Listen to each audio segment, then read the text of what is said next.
तुम्हाला मी म्हणतो तर नाही मित्रांनो, रस्ता नाही ह्या ज्वारीतनं आणली बघा मशीन. आता बघा हे शेततळ आपले इकडलं जोडीदाराचं आहे.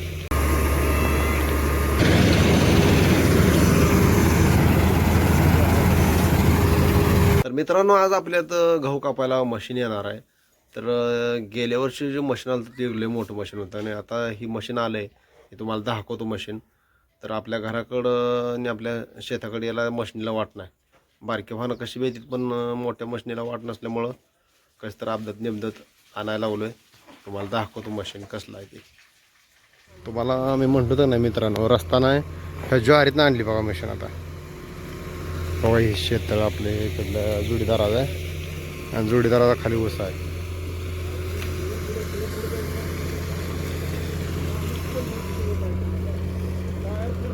दोन एक झाडं होती काढली. गडी तर मराठी दिसतोय. बघा लय ज्वारी मोडली राव.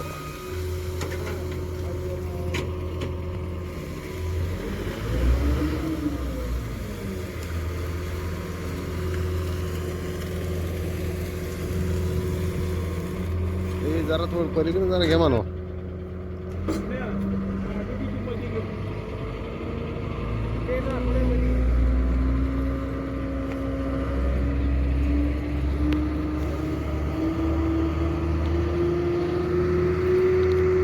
काय इमान उतराय सुद्धा एवढा जागा लागणार नाही, पण ह्याला लय जागा लागते राव.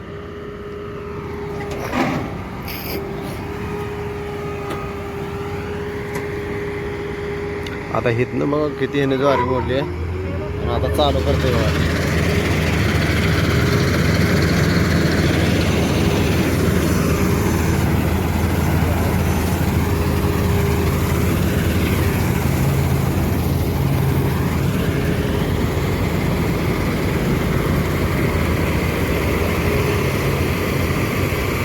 असं करून कापते बघा. लय जोरला.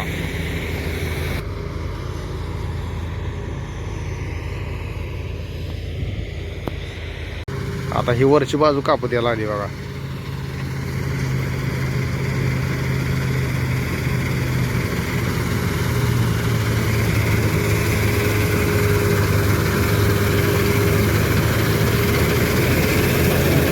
ते मशीन आपल्या लक्ष्मीताई वडीची मशीन आहे बघा.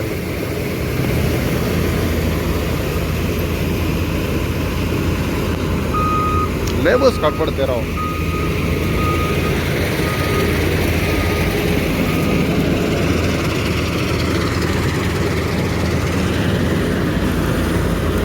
तर आता मित्रांनो मी वर चाललोय.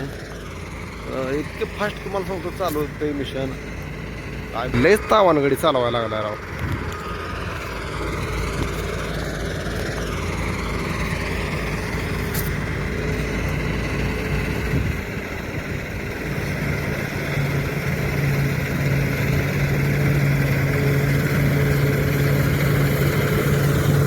आपल्या बारक्या मिशनीला मित्रांनो तुम्हाला सांगतो, त्यात ह्या एवढ्या प्लॉटमध्ये एक 10 बाया तरी गेल्या असत्या गहू कापायला. ते बी एका दिवसात होत नाही 10 बाया त्यांना. तर 10 बाया कापायला जाऊन परत ना हे कापून पेंड्या बांधायला लागते. त्या पेंड्या बांधल्यावरती परत ना आपल्या बारक्या पहिल्या इळे असते त्या इळीत कापायचं आणि मग परत ना त्या मशनीत घालायला. तिथे एक 5-6 बाया. लय खर्च आहे बारक्या मशनीला. मग त्यापेक्षा ही ह्या मशनीत केल्यावर डायरेक्ट पालावरच पडते येऊन. मग त्या तुकड्यात तुम्हाला समजा इकडं हे करतो.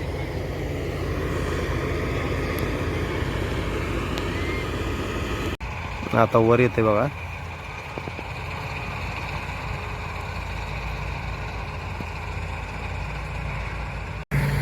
मित्रांनो तुम्हाला मी झूम करून दाखवतो बघा. ते चाप कसला आहे बघा.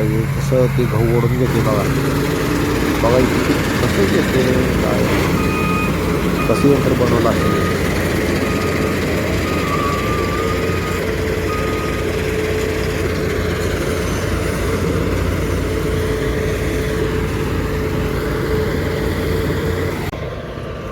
झाले आता वाचायला लावले.